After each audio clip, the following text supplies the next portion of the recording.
BFM Business, BFM Crypto, les pros.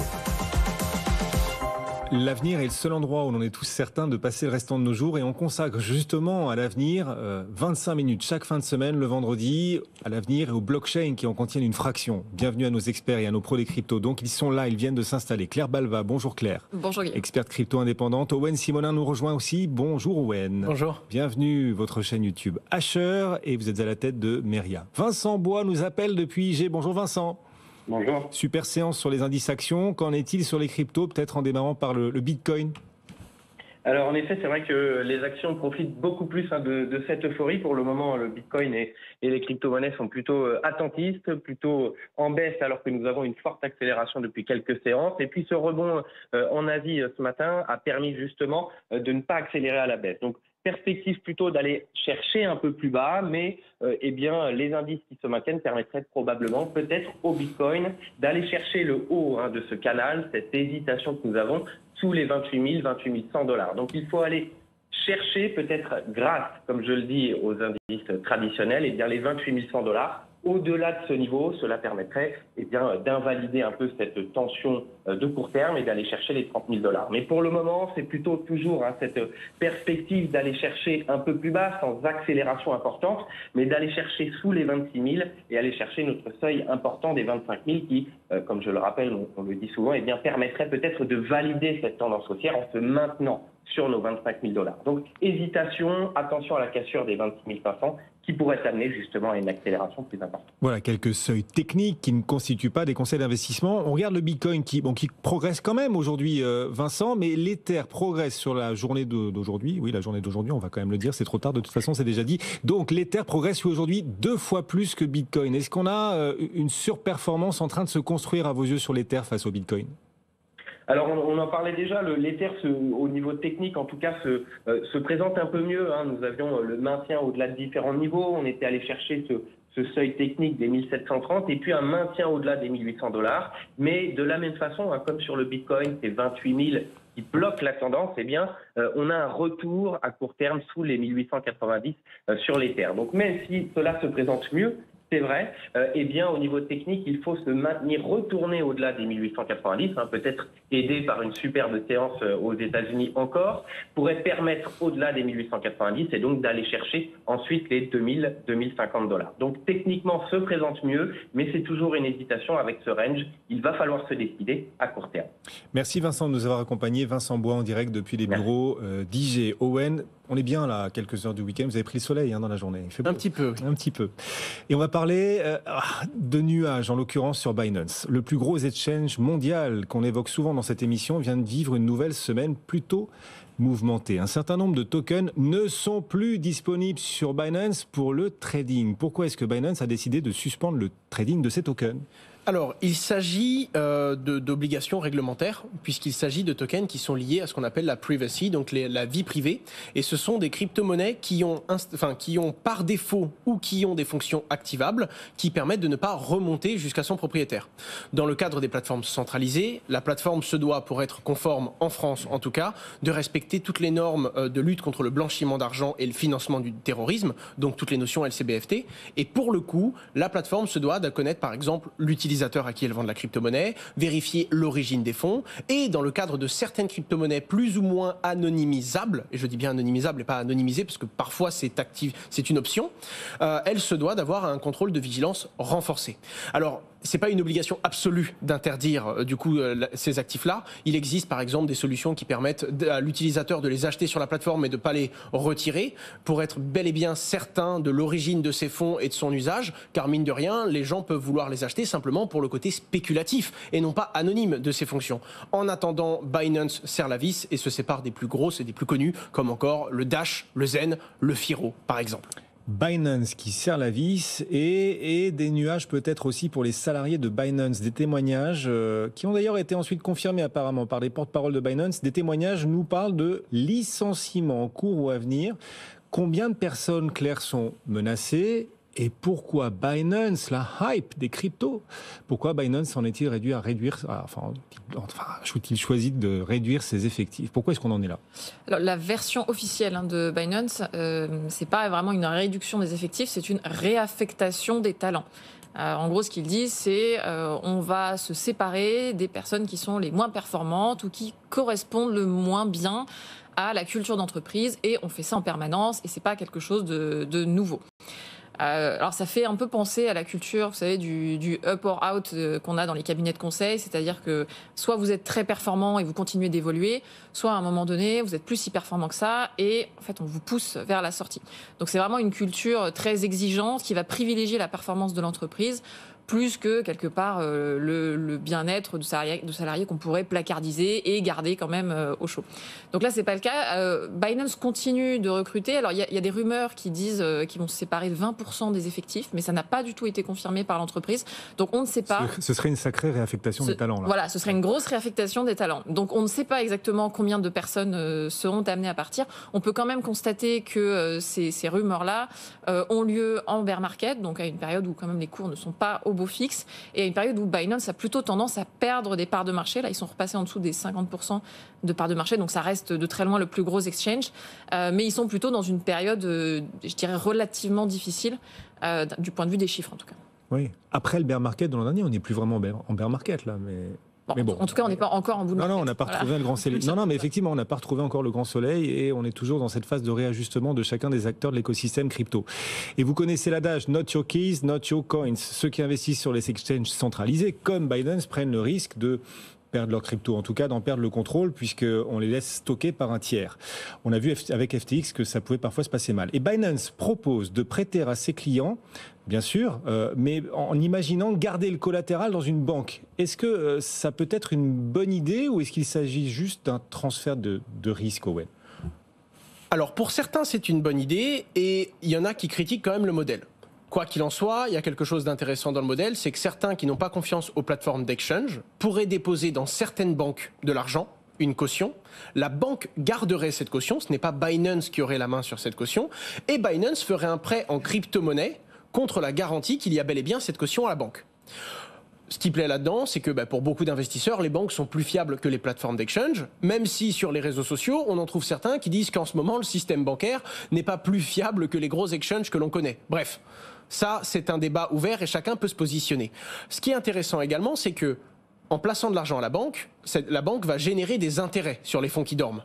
Et Binance, en prêtant de la crypto-monnaie, se doit d'avoir des intérêts perçus par l'utilisateur. En l'occurrence, ce serait directement l'établissement bancaire qui transmettrait les intérêts générés sur les fonds dormants à Binance, ce qui permettrait donc à l'utilisateur final d'emprunter de la crypto-monnaie et de réaliser du trading sur la plateforme Binance sans avoir à risquer son collatéral, puisqu'il ne le poserait que dans une banque. Pour l'instant, ce n'est qu'un projet. Binance étudie réellement la question et parle de 2 banques potentiellement dépositaires, Flowbank et Bankfreak, principalement en Suisse. Encore une fois... Bankfreak, fallait l'inventer celle-là. Non, mais... Je pense que... Oui, mais pour l'instant, je pense que c'est également un appel pour voir comment certains investisseurs pourraient montrer leur intérêt pour ces solutions. Mais pour l'instant, ce n'est qu'un projet, même si ça semble en intéresser plus d'un. Et on n'arrête pas l'innovation, en l'occurrence. Les exchanges centralisés sont quand même dans la tourmente, puisqu'on évoquait ces questions autour de Binance. Là, il y a des questions beaucoup plus vitales, en l'occurrence, sur un autre acteur. Il s'agit de l'exchange Gate.io. Il y a comme un parfum de panique clair, des spéculations sur le destin, l'avenir de Gate.io. Est-ce que les gens ont raison de paniquer ? Alors c'est très symptomatique ce qui se passe depuis la chute d'FTX. Dès que des rumeurs commencent à courir, tout le monde scrute les exchanges et veut s'assurer que les exchanges sont en bonne santé, notamment en regardant le cours de leurs tokens. Et donc on peut voir assez vite des cercles vicieux se passer sur les cours de ces tokens d'exchange. Là, ce qui se passe, en fait, c'est lié à ce dont on a parlé la semaine dernière avec Multichain. Vous savez, ce protocole dont le patron a disparu. Et donc là, les rumeurs courent qu'il a été arrêté. Or, ce patron était le seul à avoir accès à un certain nombre de serveurs. Et donc, le protocole a été mis en difficulté. Et forcément, le jeton de ce protocole, le multi, a connu un vent de panique. C'est-à-dire que les gens ont essayé de le vendre. Et ce qui se passe, c'est que les gens ont notamment essayé de le vendre sur cet exchange, Gate.io.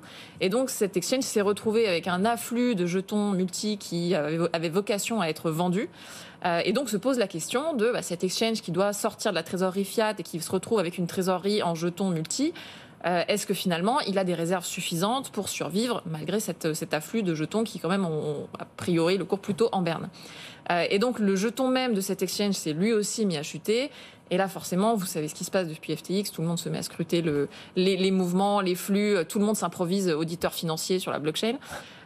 Et donc, beaucoup de gens ont commencé à douter de la fiabilité de cet exchange qui a quand même démenti en disant que tout fonctionnait normalement, que les réserves étaient suffisantes et que les retraits étaient processés de manière tout à fait classique. Donc, affaire à suivre.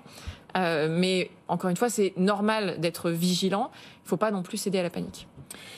Les pros des cryptos, c'est une semaine d'actu condensée en 25 minutes. Votre machine à condenser le temps et puis machine aussi à remonter le temps. Il y a 5 ans, un pari intéressant a été fait. Pari entre un Bitcoin maximaliste et un des cofondateurs d'Ethereum, Joseph Lubin. 2 mondes ont choisi de parier.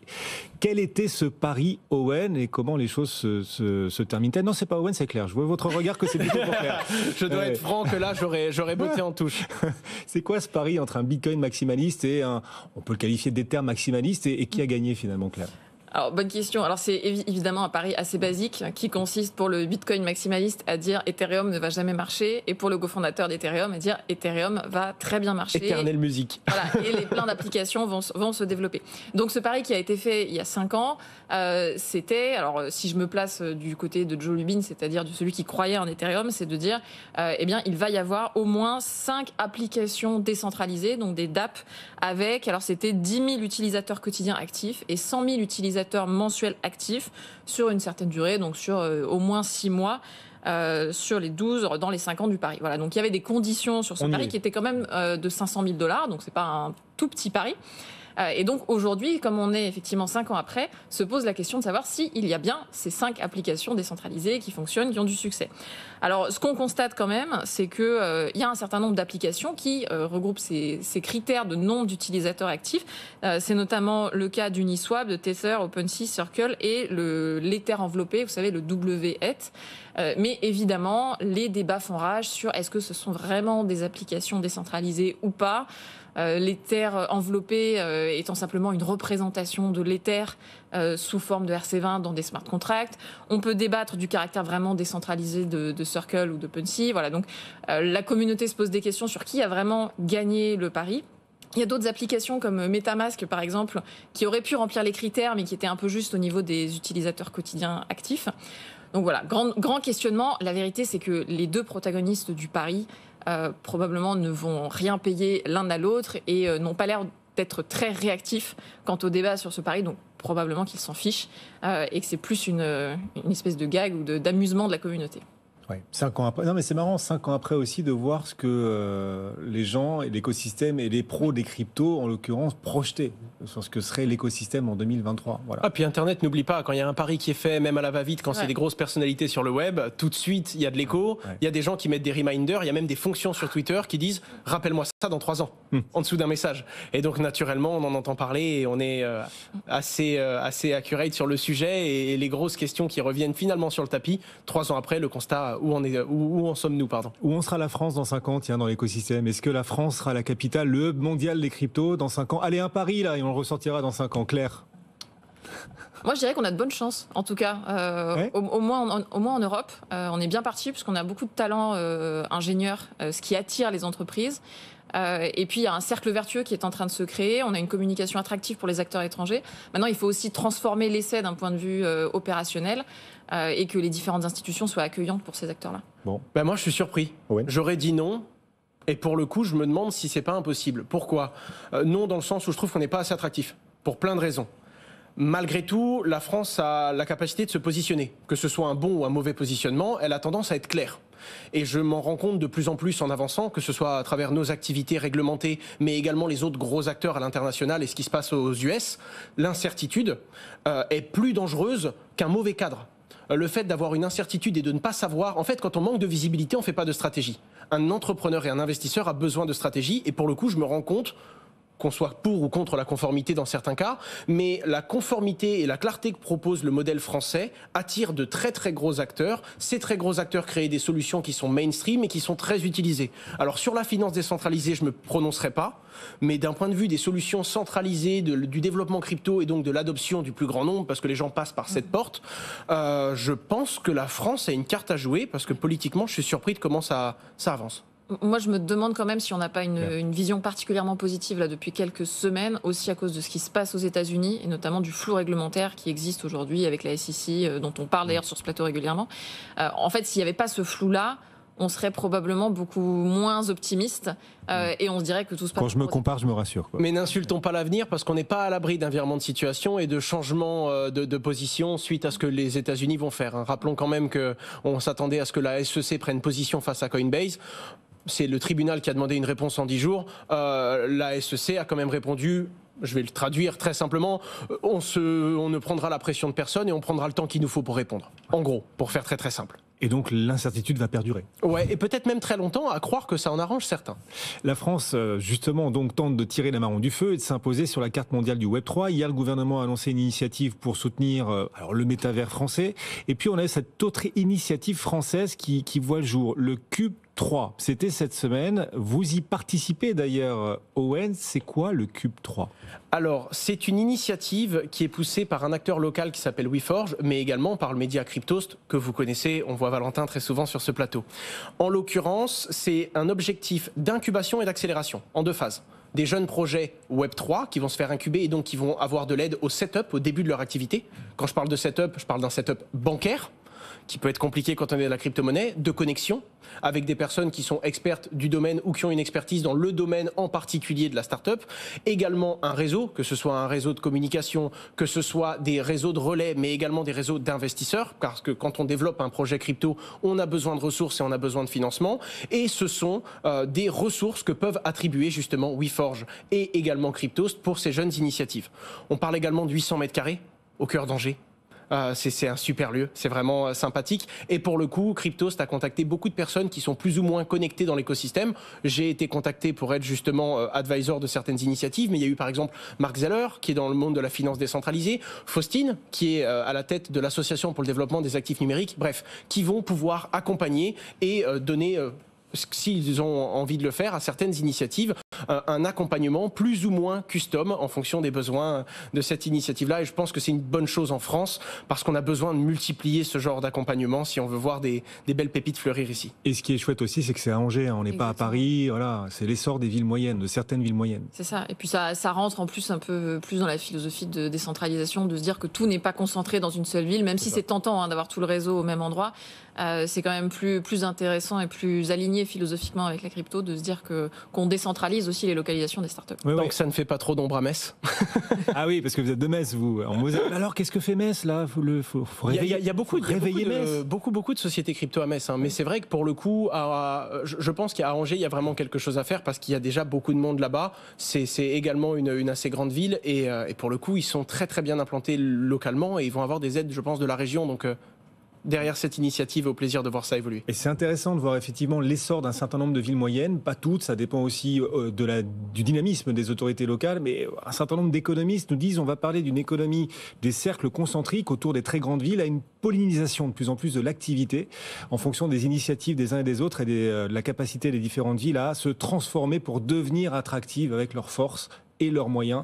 Et c'est peut-être aussi ce qui est en train de réussir Angers, en tout cas le Cube 3 qui va voir le jour donc là-bas. Tiens, une autre thématique qu'on voulait mettre en avant.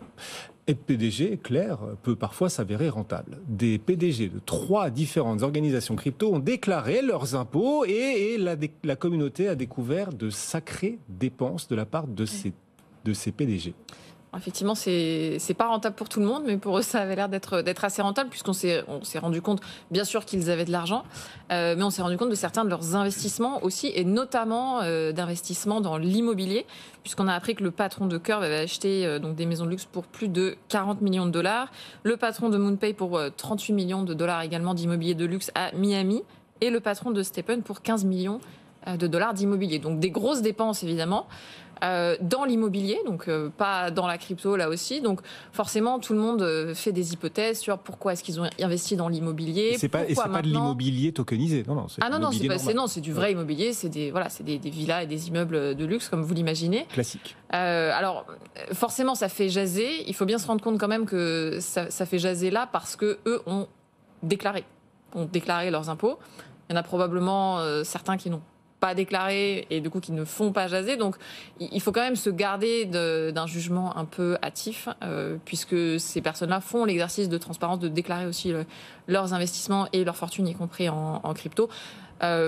Moi, je trouve pas ça choquant d'investir dans l'immobilier et pas seulement dans la crypto. Maintenant, on peut discuter évidemment du niveau de rémunération des dirigeants, du rapport entre leur rémunération et celle de leurs salariés.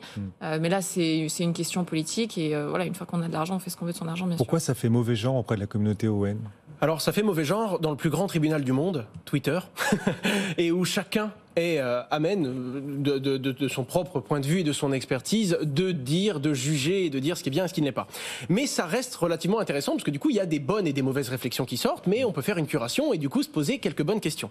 Naturellement, il y en a qui font moins parler d'autres, parce que pour le coup le CEO de Curve, qui est très connu pour investir ses propres fonds dans le développement de son protocole, a eu beaucoup moins de problèmes que certains autres, comme par exemple le CEO de Steppen, dont certains remettent réellement en cause le modèle et trouvent que justement il y a eu une valorisation anormale, notamment de certains investisseurs et également des dirigeants.